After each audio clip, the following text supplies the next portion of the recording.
Hello and welcome to Inside Cal Football, presented by Dosanjh Family Auto Group. I'm your host, Justin Allegri. There was a lot of change for Cal football over the weekend, and we'll talk about all of it with the general manager, Ron Rivera. We'll hear from interim head coach Nick Rolovich, and we'll preview the SMU game with Mike Pawlowski. But first, we got to go back and talk about the Stanford game last week, the first loss for Cal to the Cardinal in 5 seasons. And the Bears, well, they played well in the first half. There were a couple of penalties, but for the most part, Cal was in the football game. They got a 10-7 lead with a lengthy drive capped by a JKS rushing touchdown. But then it was turnovers and penalties. 2 scoop-and-score touchdowns from the Cardinal defense, and it led to 24 unanswered points en route to a Stanford 31-10 victory in the big game. It's frustrating, especially when the game goes like it went, when there was plenty of opportunities to move the ball and score touchdowns and keep them off the field, and we didn't do it. We just shot ourselves in the foot way too many times. And it's a team sport, and we all share in that. Coaches, players, offense, defense, and special teams. So it's very, very painful. Following the loss in the big game to Stanford, General Manager Ron Rivera made the decision to make a coaching change. He spoke with media earlier this week about that decision. Ron, I wonder if you could take us through the weekend and how things unfolded. Did you know right away after the game that you were going to make a change, and was it a deal where if you're going to make a change, might as well just do it now? Well, once the game finished, I went through a huge thought process, trying to kind of go through my mind, what just transpired, what did it mean going forward for the program, and as I considered it and continue to talk about it, the realization that, if there is an opportunity to do it now, let's do it now. That way we can make the break. I talked with several people about this, and decided to sleep on it. I woke up in the morning about 5 and started thinking some more. And then called a couple other people I had to talk with. I called the chancellor and told him I felt that now was the opportunity for us to move forward, and to let Justin go and start planning for our future. Can you share anything about your conversation with Justin? It was very professional. I mean, the guy is a class act, a character man. The guy's done a lot for this program. Very grateful for him getting us to where we are. I mean, consecutive bowl games year after year has been a very good trend for us. The hard part is obviously we would love to see a lot more success in terms of the wins and losses. But for the things that he did do and did help us, that was outstanding. And what are the characteristics or the factors that factored into the decision to let go of Coach Wilcox? And then what are those factors that you're looking for in bringing in a new coach for this next team? Well, I'll say this, in looking the last couple of seasons, looking at where we ended up and then seeing where we are again, we got to a certain level. Losing the big game, really got me thinking more so than I really, had anticipated. I was very optimistic about our opportunity to win that game and what it would mean for us going forward as a program. And unfortunately, the loss occurred and, the wheels started to turn. As far as going forward, I'm compiling a list right now of viable candidates. Looking to at least one thing is making sure, that they can answer the question, why Cal? Why would you want to come back to Cal? Or why would you like to come to Cal? Why would you like to be part of what we're doing? That'll be one of the questions that'll have to be answered. I got to, make sure they understand, what this university is about, and what it takes to be here. That's the one thing I think is going to be really, really important. Ron, in this era of college football, there's dates that complicate decisions like this. You've got an early signing day. It got bumped up to right after the season, which seems crazy to me. And then you've got the portal deadlines. You've got all these considerations. How does that impact the timing of this decision? Well, to me, it's about making a clear decision and making a bold move forward. And that's what we're going to phrase it as, is that we're looking to build on this, to take it another step. We're at a certain point which we feel good about, but we also want to be able to take another step. And so that's what we're aiming for. Again, really do appreciate everything that Justin had done getting us to this point. And, we have a direction that we want to take now. Is it out of the question to have a decision made before high school signing day or on December 3rd to 5th? Not necessarily, but, you know, a lot of the candidates I've got several names down already, and I've already pulled some bios and have gotten some bios or asked for some bios and resumes. A good number of them are tied to teams that will be going to bowls, but several of them also tied to teams that are going to be are still in the hunt to be in the CFP. So this is a process that's going to have to be very fluid and very flexible. Ron, last week you said you were confident that you were going to be able to keep Jaron Kiave, Sangapulotele. Yep. How does this affect that, if at all?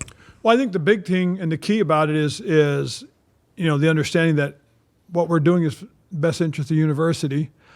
Secondly, you know, knowing who he is and what he means to us, there's going to be a lot of thought in who's next and what that staff's going to look like as well. And part of it will be about his growth and development as a football player and as a student athlete. So we're not, you know, this is still very, very important, making sure he understands that we are looking in his best interest as well, not just the universities or the football programs, but also we've got him in mind as we do his teammates. I mean, everything we're doing, we feel is to see if we can make sure these guys continue to be developed as student athletes.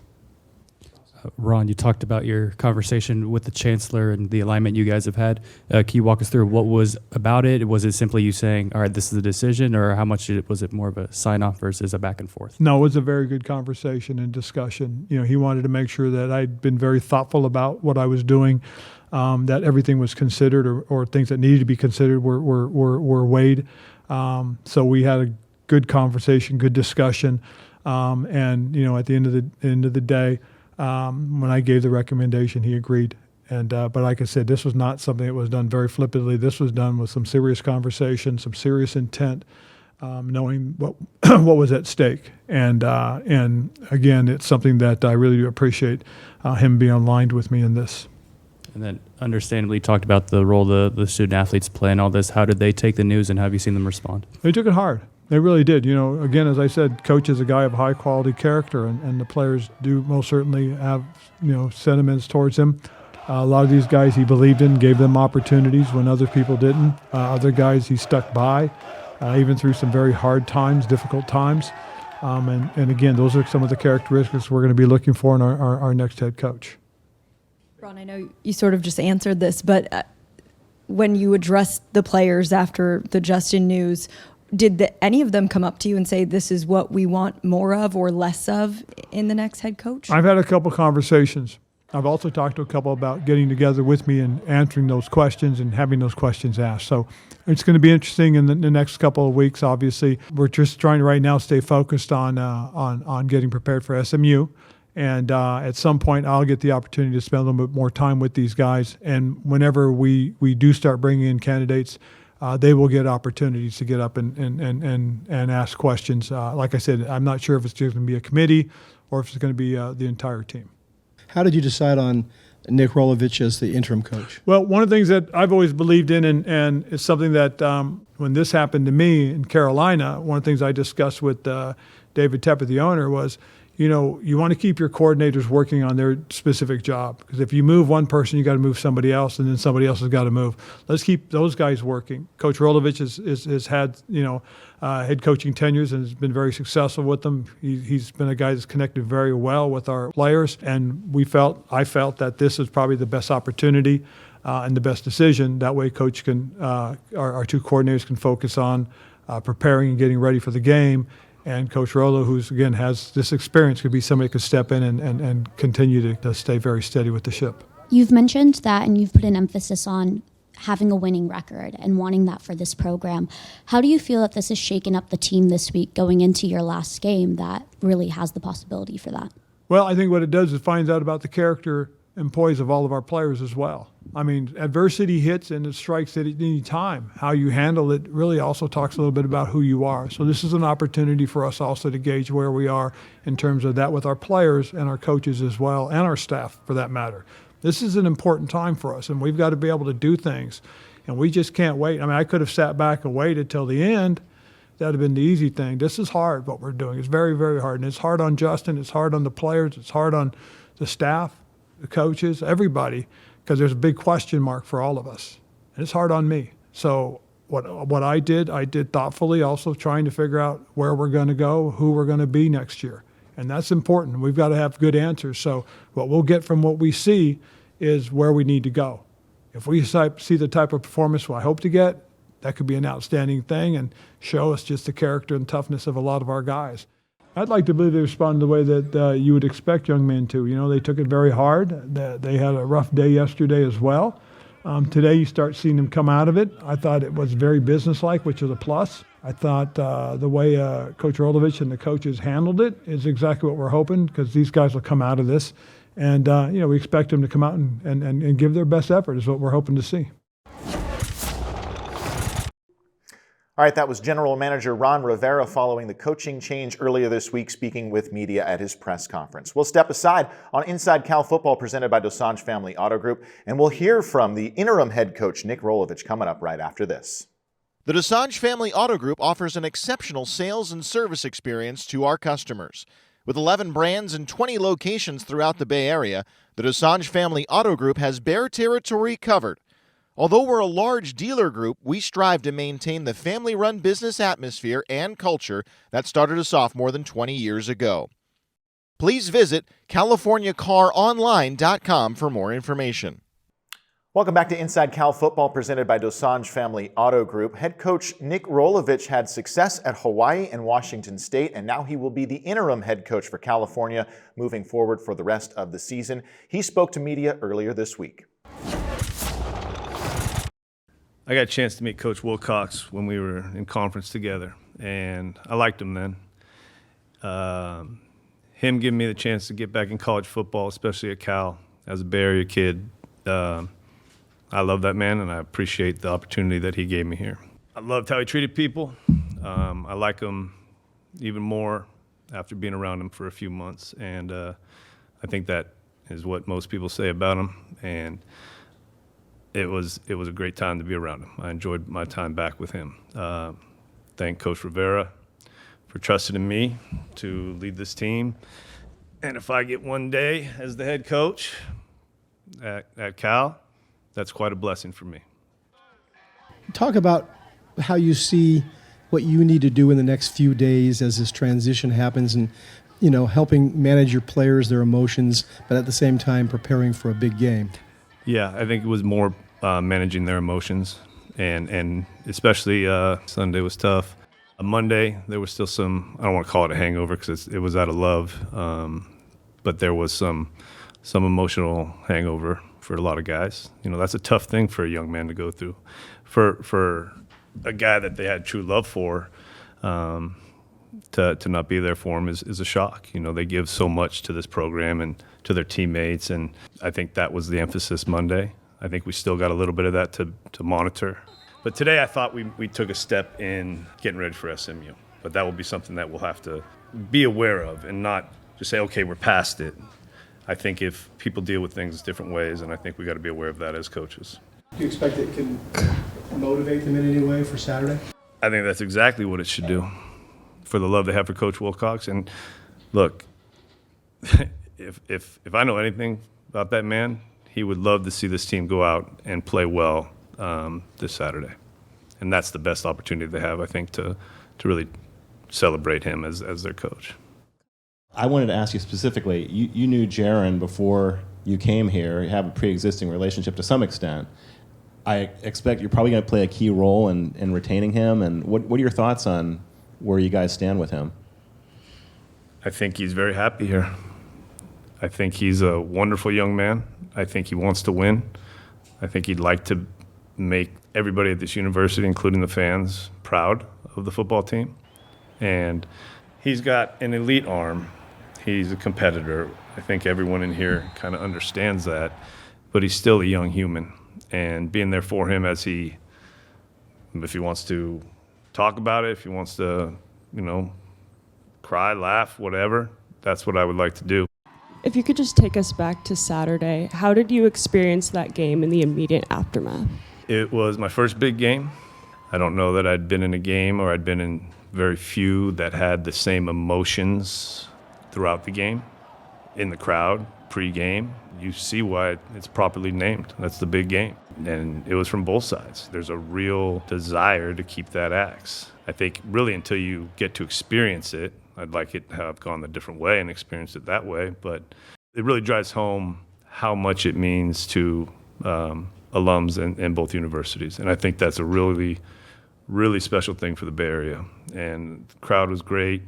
Cal showed great. You know, obviously the result was nothing that we thought we would ever have wanted, but it shows the power of that game. It shows the power of college football and how it can really bring communities together. Nick, obviously a different set of circumstances from your time at the top at Hawaii and Washington State. What are you hoping to prove to yourself throughout this stint as interim head coach? That I haven't lost. The real reason why I do this is the care for the kids and assisting them in having a wonderful experience on the field, but also the human interaction element of it. For you personally, what has this been like? And then what does the next week, 2 weeks, 3 weeks look like? How do you look at it? I don't know what the next 3 weeks look like for sure. I don't know what the next 2. I know what today looks like, and today I get to be the head coach at Cal. And as long as we put the players first, you know, it hurts from the staff too. You know, they had a lot of love for Justin. They feel disappointed we didn't get it done for them. There's some of those feelings, and they have families too. And the main, I think, is to, okay, let's let it out. Now let's refocus. It's better for everybody in this building if we go out and play well and win versus SMU. That's just the flat out truth.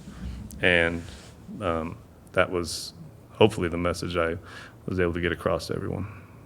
Your question is, now I'm the head coach, can I stay at Cal not being the head coach is kind of your deal. Yeah, I think I've got enough gray hairs to realize that those emotions and those feelings, and try to be humble enough that I'm grateful for the job at Cal.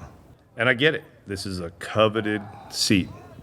You know, what helps me is having been in a couple of them and understanding the business side a little bit and staying grounded. You know, my time out gave me an incredible perspective on moving forward in this business. And as long as everything's made in the best interest of this program and these kids, I'm fine with it.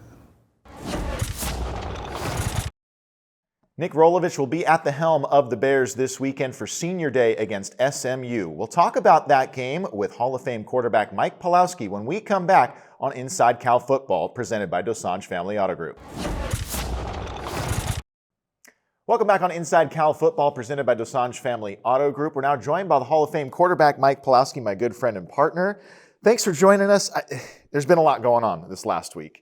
I want to start, though, with what we saw at Stanford Stadium last week, which ultimately led to the events of the change.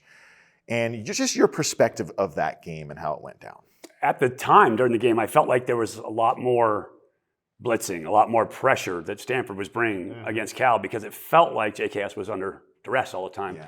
And when I went back and watched film, I actually go back and watch game film every single snap, every single week.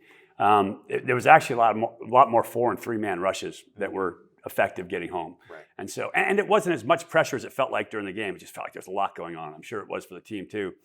But when you commit turnovers, when you put the ball on the ground, and when those turnovers then become scoop and scores, you start to create this kind of insurmountable momentum that's going the opposite way. Right. And big game is so much emotion to begin with.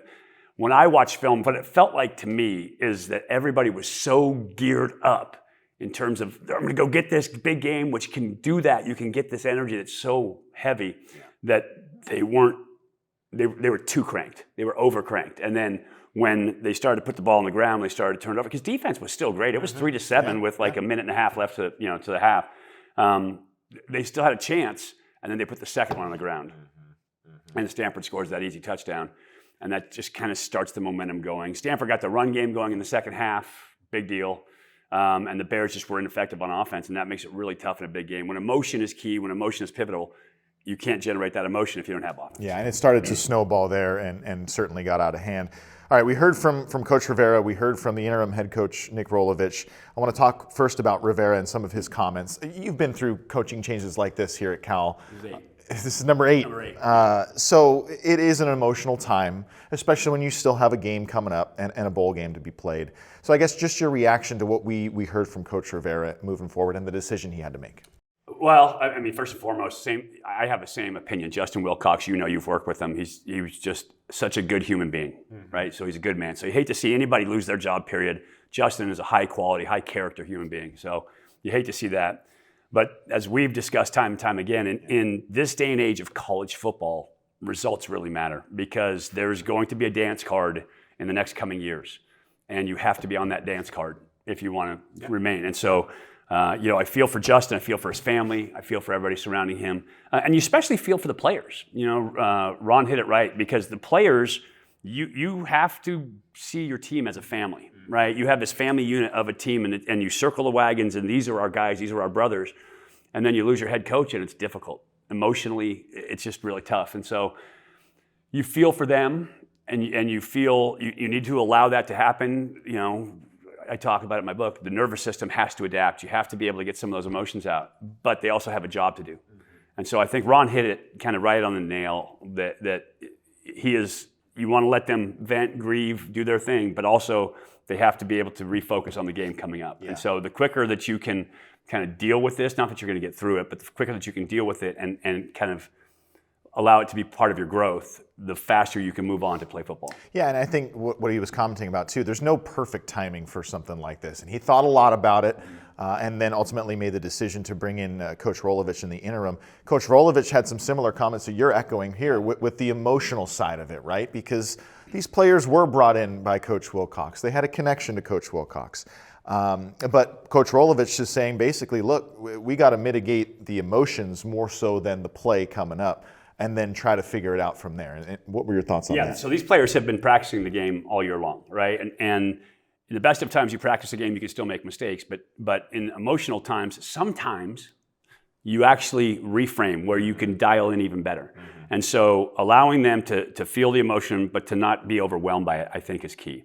Coach Rolovich, really key. I'm a huge Nick Rolovich fan. I've talked about this a ton. I love Rolo. He's fantastic. I knew him when he was coming out of college of Hawaii. We talked when he was going in the Arena League. Just love the dude. I love everything he's done. And so I'm a big Rolovich fan. But he was right. Let them do their thing emotionally and then get back to work.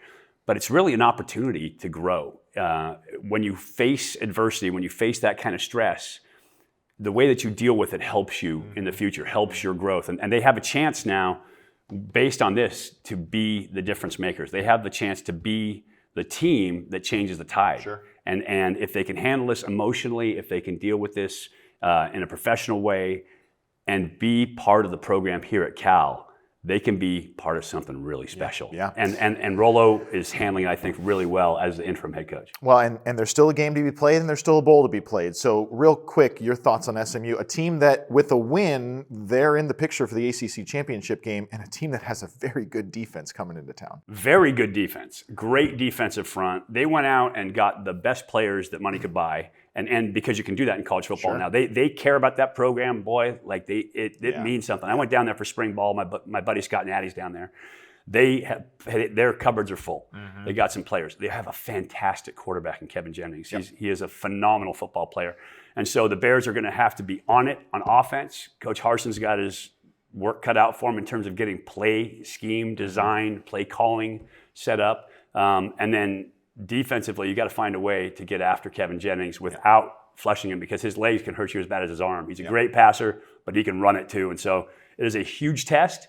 It's a great opportunity, and it's an opportunity for this group of young men to grow a little in this week, to deal with some adversity, because we all face it, and to handle that and take it forward into the game.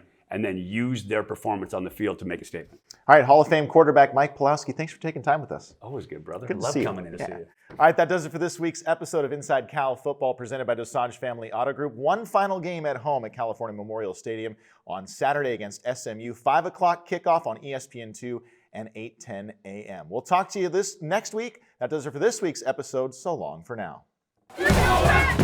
Tell a story.